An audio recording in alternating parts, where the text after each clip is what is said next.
This is the Truth Network. Coming to you from an entrenched barricade deep in the heart of central North Carolina. Masculine Journey After Hours. A time to go deeper and be more transparent on the topic covered on this week's broadcast. So sit back and join us on this adventure. The Masculine Journey After Hours starts here now. Welcome to Masculine Journey After Hours, and we're in the middle of a really, really fun topic. I mean, I think they're all fun. Well, some are more fun than others, but this is a pretty good topic. It's one that you don't really think of, right off the top of your head. Hey, let's talk about this. So, Danny, what is this that we're talking about? It's being refined, or divinely refined is the way I threw it out there. And talking about how God refines us through disruptions, revelations, different stuff, and the events that lead up to that, and how, he's cleaning us up, so to speak, and so the refining process. Yeah, and so as we talked about in the first show, he refined you through how? How'd you share in the first show? Do you remember? No, that was like 30 minutes ago. Well, yeah, it was so long ago. Yeah. I'm pretty sure in the first show we did say it wasn't fun also. Yeah, it's not fun. But usually. Now it's fun. Now it's fun. Yeah. We'll have more fun this time. It's through that self-image. Yeah. I can remind you of the rest of it if you want. Tell us what I said, Sam. Andy's not here. I got to pick on somebody. Yeah. And so I was looking to you. No, you were helping us understand that self-image that we have that the enemy gets us to agree to that's not really our image, right? And so that there is so much more to us than that. And yeah. You said it a lot better than that. Yeah, if y'all would listen, if y'all go back and listen to the first show, if you hadn't. Yeah. I said it really well then, apparently. You did. You did. It's really memorable, apparently. I'm actually glad I'm wearing a hat, because if you go from Andy to him, you must have a thing about bald heads. It could be. It could be. But I pick on David, too, so that doesn't really... Yeah. Well, yeah, he's a dwarf, though. You're supposed to pick on them. That's true. And then I shared... Middle name Duran? It might be. David Duran. It maybe is. Yeah. Yeah. And then I shared refinement of stubbornness, which I'm still stubborn in lots of ways, but mainly forgiveness. To learn to forgive and to learn to listen to God when he says to forgive. And there's a big difference I didn't share. Forgiving doesn't mean forgetting, right? Forgiving doesn't mean reconciliation of a relationship. It means letting go. Right, and so God may not be calling you to reconcile with certain people, but he may still be calling you to forgive. Well, I'm sure he is calling you to forgive. Well, unforgiveness and resentment is such a cancer to the soul anyway. It is. Because, as you eloquently said, that it wasn't for your sister, or it wasn't for that person. It's really for you, so you can be released from it. Right. It's called love. Yeah, it is. Well, it's loving yourself. It's letting yourself be loved, right? It didn't have time in the show, but it reminded me of a wonderful song by Steve and Annie Chapman, who I doubt too many people have heard of. But it's a story. It's a song that's telling a story, and it is about the prisoner that he has in his brain that he's not gonna let go of that. And when Jesus finally talks him into opening the door and letting the prisoner out, he realizes the prisoner was himself. Mm-hmm. And that just always hooked me quite well into being forgiving. So we are talking about refinement. And Jim, you actually have the first clip in the show. You want to tell us a little bit about it? Well, it is a song by somebody who I remember occasionally, Maybe Steve. Oh, well, forgot his name. Not one of those occasions, huh? Yeah. Yeah, it must not be this occasion. Yeah. Comes and goes. He was a wonderful songwriter early in contemporary Christian music. And this is about the refiner's fire. And enough said, because he says a lot. I'm learning now to trust his touch, to crave the fire's embrace. For though my past with sin was etched, his mercies did erase. Each time His purging cleanses deeper. I'm not sure that I'll survive, yet the strength in growing weaker keeps my hungry soul alive. The refiner's fire has now become my sole desire, purged and cleansed and purified, that the Lord be glorified. He is consuming my soul, refining me, making me whole.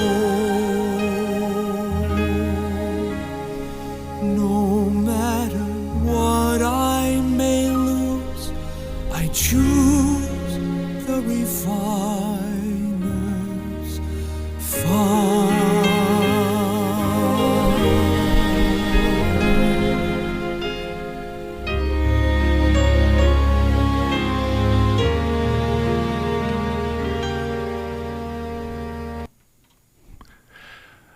Steve Green Okay. came to me during that, but and Looks like it came to your phone. I actually tried to look it up. I couldn't find good it. for you, yeah. And Mike was trying to help me out, and he sent it to me, but it was a more modern Okay. version. So I actually did think of it. Well, that's good. That's Doesn't good. happen often. But even a blind monkey can type a poem every once in a while. Oh, I was figuring you're going to say find a banana or I have something. no idea what I was going to say. when I Yeah, okay. started that. The banana makes more sense a little bit. Yeah, well, give him a typewriter. Anyway, what really occurred to me with the topic, and right out of the bat, and this is why yours, which we'll do a little later, kind of would have worked for me too, but all of my refining has come through people God has placed in my life.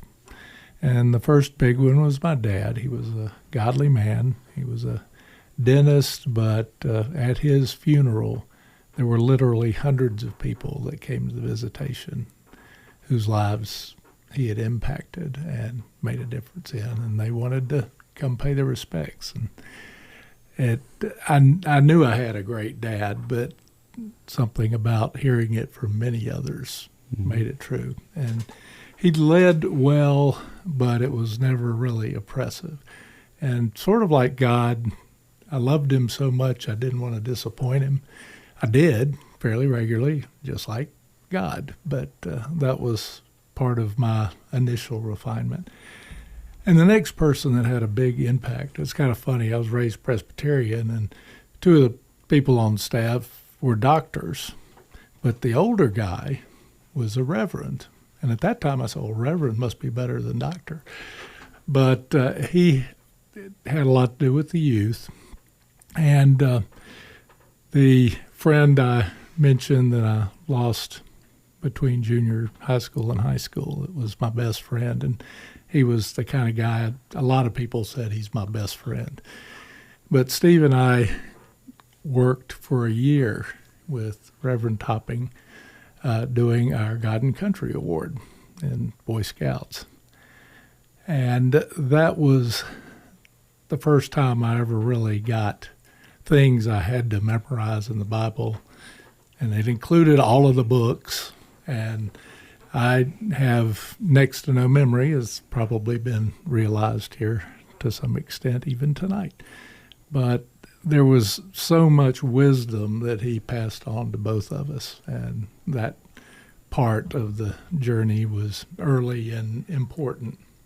And again, it was headed towards making me into the person I would once become. And yeah, now I'm forgot my next person I wanted to, this is bad. I forgot my wife. Ooh. Next person that really had a huge impact on my journey and my refinement was getting married at 18 to Carolyn. And that journey is still going on after 51 years and a month and a couple days. But it is one that I've learned so much through the good times and the bad times with her. And I would say the majority of my refinement has been related to my marriage. And after her, when I was 16, I swore to God I'd never step foot in another Southern Baptist church, and I meant it. But when we moved to Morganton, God sort of laughed and brought us. My wife and I, at that point, were at a really bad stage. Brought us together in a Baptist church that both of us loved, that was pastored by a wonderful fellow named Bob Shepherd in Morganton. And he had a big impact on me. And he is the reason I ended up going to divinity school. So also during the time, I don't know why I can't keep that open, mainly because I shouldn't need it. But I'm trying to look at my notes on the people I want to mention. But he was a big part in saying, well, just go take a course or two. See, and I'd never thought of being in ministry. I was a science person, and that was my big love for a significant part of my early life. But going to the divinity school was largely based on Bob's urging, and there I met the person that to me is, I guess that would make him Jesus, but he was God in human form to a large extent, Dr. Cook, and he ended up, and I could call all of my professors by their first name except Dr. Cook, and there was just no way I could do that, even though he was one of the most gracious, kind men I've ever met. He was also one that demanded respect, not because he did, just because of who he was. And he was the only one in divinity school that gave me a C with a 90-point average. And I went to complain about it. And the bottom line on that was, he said, okay, I'll give you the B you think you deserve, and if you can tell me you tried your best at this subject. And that shut me down. So I, tail between my legs, I left and accepted the C. And he had also been very gracious in Greek. I deserved a C or an F in that, which would have washed me out of the program with the F. But I ended up with a B, even though at best I deserved a C. So, and that was worth an hour more, so he was more than gracious. But the people in my life have been the refinement, and others he's used. I think the biggest was probably Henry Blackaby in Experiencing God, when I really recognized that relationship was what it was about. Religion, well, Jesus didn't really like religion, if you'll read the Bible, but he did love all the people, both the religious and the truly lost that recognized it. And then different people along the way. Steve Brown, who showed me that God's not mad at me, and that grace is the way to go. We can all be legalistic at times, and that's not our job. God, Jesus are the judges. We're not. But judging yourself and recognizing where you need to improve helps you in that refinement process. And, well, of course, John Eldridge got me here among brothers that I go through life with and love dearly. And all of you have been part of my refinement. So it's a process through life, not a one-shot deal, and I think we all recognize that.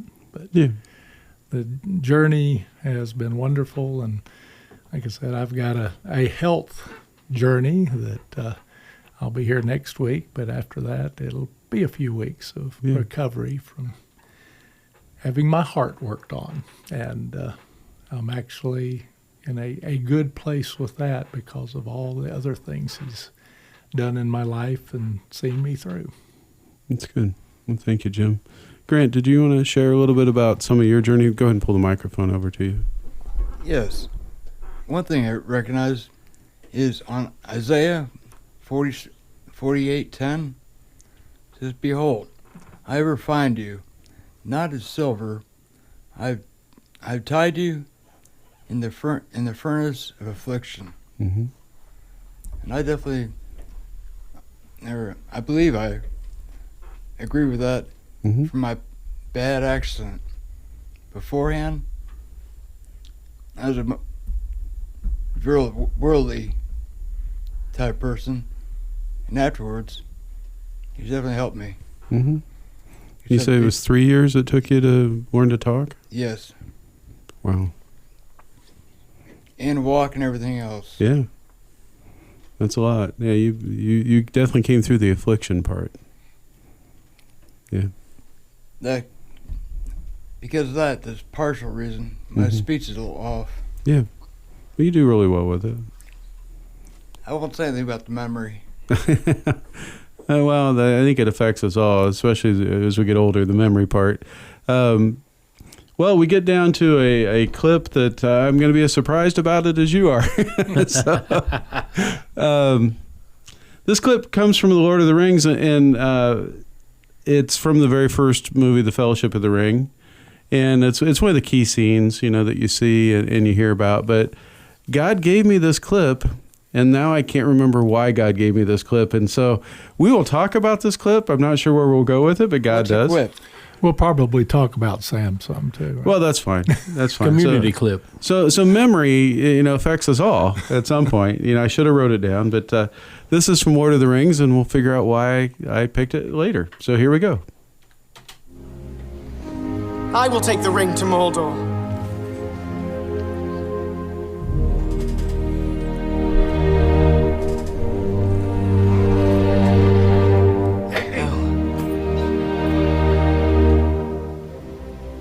I do not know the way.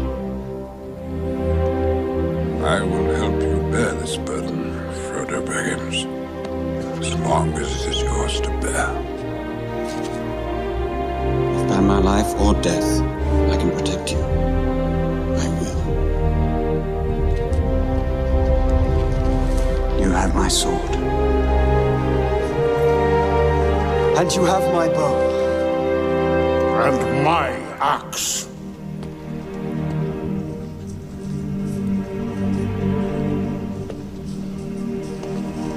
Carry the fate of us all, little one. If this is indeed the will of the Council, then Gondor will see it done. Mr. Frodo's not going anywhere without me.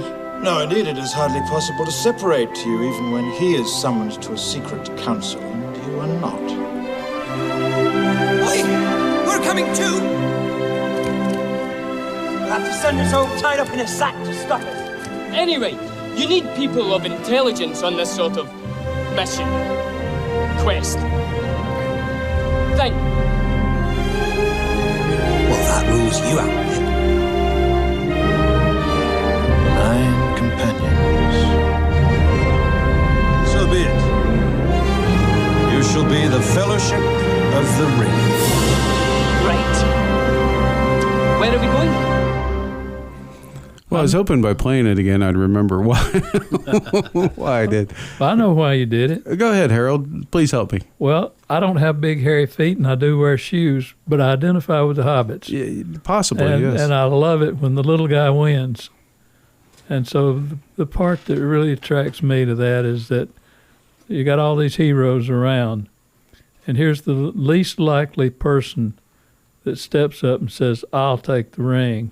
And then here comes everybody else saying, "Oh, we can't let the little guy do what we were unwilling," so they join in.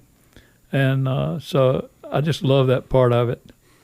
Being usually the smallest guy around in a group, which I am in this one. Well, Grant and I are close to the same, I guess. Yeah, well, he'd be Pippin and you'd be Mary. when you were standing up straight in your younger years, you would have been taller than him. Yeah. Yeah, I've been going through a shrinking process. The age gets larger and the height gets smaller. But at any rate, I just love that part of the story, that the little guys are involved in a big-time way. Yeah. Knowing a little bit about Middle Earth and the heights of people, if you had joined and made it a fellowship of 10, you would be in the top half of the heights of that group, because you'd be taller than Gimli, not Gimli, but Gimli. Yeah, it's Gimli. Never mind. Yeah, Gimli was I was the trying dwarf. to go back earlier. Yeah.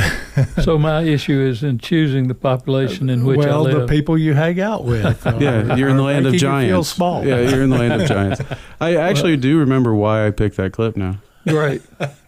It had to do with God helping me understand more about myself, and it was through a process of the new name.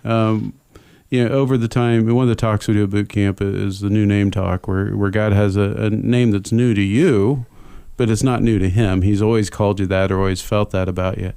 And so I couldn't put a finger on it, and it was Gimli, the one in there. He said, and my axe. It always really spoke to me, because here's a guy that's probably about the shortest of the group, or pretty close, right? But he's a very powerful person, but he's bringing what he has to the table, and what you'll find in that character throughout the thing, he is as loyal as they come. And so that was one of the words God gave me, is one of my names was loyal, and he really helped me understand that why it really bothers me when I tell somebody I'm going to do something and I don't do it, or I can't do it. It just will eat at me longer than it eats at that person. Like if I told somebody I would help them with something, then something comes up and I can't, it may not bother them, but it'll bother me forever. And that's not forever, for a long time. It's because God made me to be loyal to other people. You've been refined. Been refined, right? And so he helped me understand that that's why those things kind of bother me, is because that's who he made me to be. It's part of my character that he tries to continue to pull out in me. Is like, okay, if you've agreed to do it, you're going to go and you're going to try to give it your best. Well, if we look hard enough, and I was sitting here when Jim was talking about and going through his list of people, and then when you played that clip, I couldn't help but think there's never been a time in my life where if I was going through something, whether I was walking in a Christian walk or not, God had the ability of putting people in my life. And I dare say that's true with all of us, but what the enemy wants you to believe is you're alone. Right. But you're never alone. He says he'll stick closer than a brother. And a lot of times the way he does that is put a physical brother or somebody with you. My biological brother, we were talking the other day, and both of us come out of alcoholism and drug addiction. I came out, and then a few years later he came out. And we both were talking about how the revelation of the fact that our grandmother and our mother were praying for us. And we discovered, what that meant and how that impacted us after the fact, knowing that, because my grandmother told me, I prayed for you every day. And it just impacted me because you're not alone. And, you are being refined. And, and I can't help but thinking, I'm going to share Grant's thunder because, he's talking about his struggle, learning to walk and talk and everything. And I think he told us in pre-show, he's going to help out the hurricane victims next week. Hey, what a deal. That is awesome. So what a refining process God has. Absolutely. I also had the problem with alcohol. Yeah. So we do have a boot camp coming up, and a boot camp's a great place to let God do some refining, right? Then maybe he won't put you in the middle of the fire, but I can promise you he does have something really cool in store for you. And there will be a fire. There'll be a great fire, and you don't want to be in the middle of this one. Yeah, you don't want to be. Danny, are you doing the fire again this time? I'm probably going to recruit some help because I've got the first talk, so it'd be hard to do the fire and the talk. Oh, so that's how you got out of doing the fire. You got to do something. You agreed to do the first talk. I still ain't totally got away from the light switch. I mean, No, no. Well, Mike will be there this camp, so he can be the lighting technician. Yeah, there's a training process you have to go through there, Mike. It's kind of tough. Yeah. Yeah, you got to be working that index finger you a want lot, so work a mouse. Do some workouts. Do something so you build up the strength for them. I'm pretty sure I did it recently, and I've been coming to these things for, hours for 10 years. Yeah, but we had years. to take you off of it because you kept forgetting to turn the light on. Yeah. Well, light is overrated. The dark We'd be is like, Jim, calmer. light, Jim. light. Jim. It has the Karate Kid effect. Lights on, lights off. It lights does. on, lights off. It does. So when is our boot camp coming up? November 21st to the 24th. Which is also the week end after Thanksgiving. No. Before. Weekend before. Yeah. Okay, so let's try that again. I'll cue you back. under pressure. When is the boot camp, Danny? It's November 21st through the 24th. Which would also be November 21st through 24th, which is right after Thanksgiving. No, it's before Thanksgiving. It's still before Thanksgiving. And Thanksgiving is the holiday before Christmas. I'll be there, I think. All right, we're going to skip over Jim. Still in recovery. We're going to skip over Jim. Danny, when is boot camp? The weekend before Thanksgiving. All right, which would be what dates, Harold? November 21 through 24. There we go. We finally got it. It only took us 4 attempts. You got it, Jim? I'll be there. You'll be there the weekend before Thanksgiving, not the weekend after. Okay. Weekend after, you may be a little lonely there. We'll remind you. But yeah, go to masculinejourney.org to register for the upcoming boot camp. If you are in need of some financial help, please don't let that keep you from coming. We do have some scholarship money available. We don't have endless amounts, but we have enough for you to be able to come. So please let us know. Just reach out to any one of us. Go to jim@masculinejourney.org and send him an email, and he'll get back to you eventually. Go to Danny at what, Jim? I'll be cruising the weekend after. That's why it's important. Oh, is that what it was? Yeah. Okay. Yeah, go to any of our first names at masculinejourney.org and we'll help you get there somehow. If you have any questions about it, please reach out to us, and love somebody well this week and let yourself be loved well. Talk to you next week. This is the Truth Network.